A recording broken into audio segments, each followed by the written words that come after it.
En la psicología, la memoria es importante por el conocimiento adquirido y por el aprendizaje. El filósofo francés Henry Bergson estableció dos funciones de memoria: la memoria de representación, que nos sirve para aprender y retener estados de conciencia, imágenes, pensamientos, estados afectivos, etc. Un ejemplo de memoria de representación sería si después de haber encontrado con un amigo, alguien me pide que le cuente lo que sucedió y entonces yo recuerdo relatándoselo.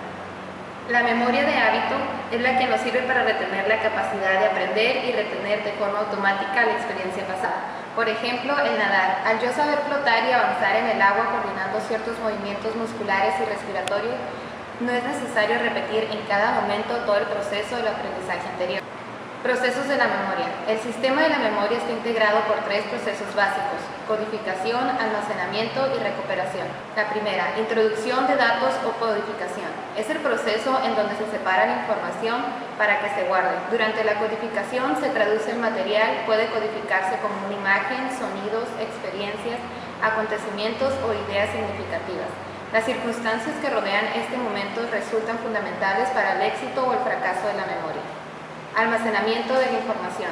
Es cuando los datos que estamos registrando se ordenan en el cerebro. Una vez que codificada la experiencia y almacenada por cierto tiempo, esta se representa de manera automática.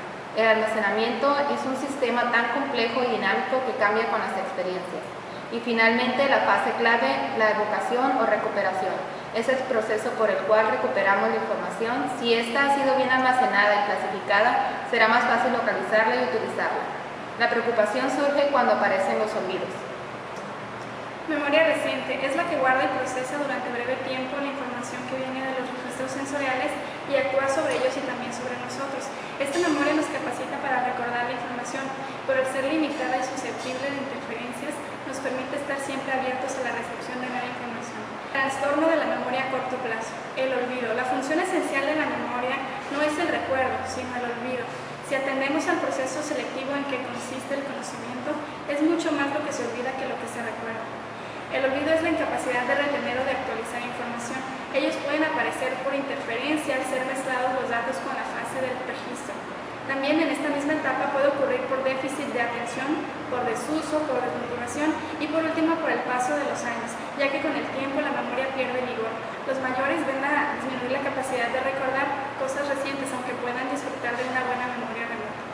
Para esto existen teorías que pretenden explicar, y Ebbinghaus fue el primer psicólogo que midió los grados de retención y del olvido. Experimentando consigo mismo, constató que la memoria sufre un proceso espontáneo de extensión que se intensifica de manera progresiva con el tiempo. Teoría del olvido por desuso. Es cuando los recuerdos se debilitan cuando no se utilizan. Si la información retenida no se refuerza mediante el uso. Con el tiempo va desapareciendo hasta perderse.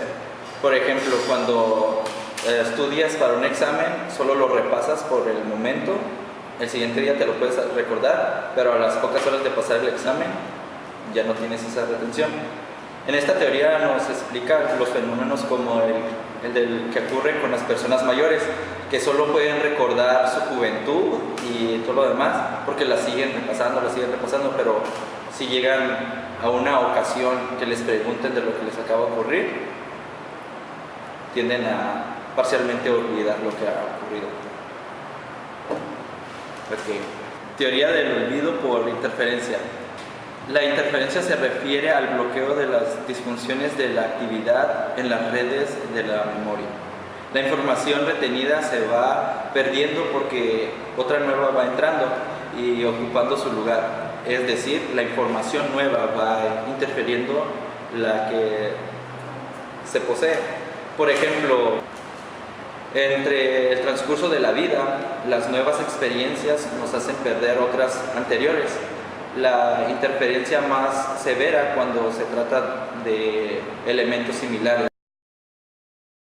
La retenida se va perdiendo por la relación que tenga con estados emocionales o factores. Se trata de la explicación psicoanalítica del olvido. El yo hace inconsciente lo que considera inaceptable y solamente recuerda lo que le agrada, es decir, hay cosas que nuestro inconsciente prefiere arrinconar porque nos causa sufrimiento. Más que olvidar, se trata de ignorar lo aprendido. Esta teoría destaca la influencia de la subjetividad en la memoria. La memoria a corto plazo es de capacidad limitada. Uno en promedio puede recordar un número de teléfono de 7 dígitos durante unos segundos sin dificultad. Esta capacidad limitada tiene un gran efecto sobre la manera de aproximarnos a las tareas cognitivas. Para disminuir los efectos de esta limitación se puede recurrir a lo siguiente: chunking o troceado. Podemos recordar hasta 40 dígitos binarios si los agrupamos en chunks de 5. Si se consigue una representación esquemática bien definida de cada chunk en la memoria a largo plazo, podremos retener números nuevos de 10 dígitos con los números de teléfono. Esto quiere decir que la solidez y la durabilidad de un recuerdo están relacionadas con las circunstancias emocionales en las que lo ha adquirido.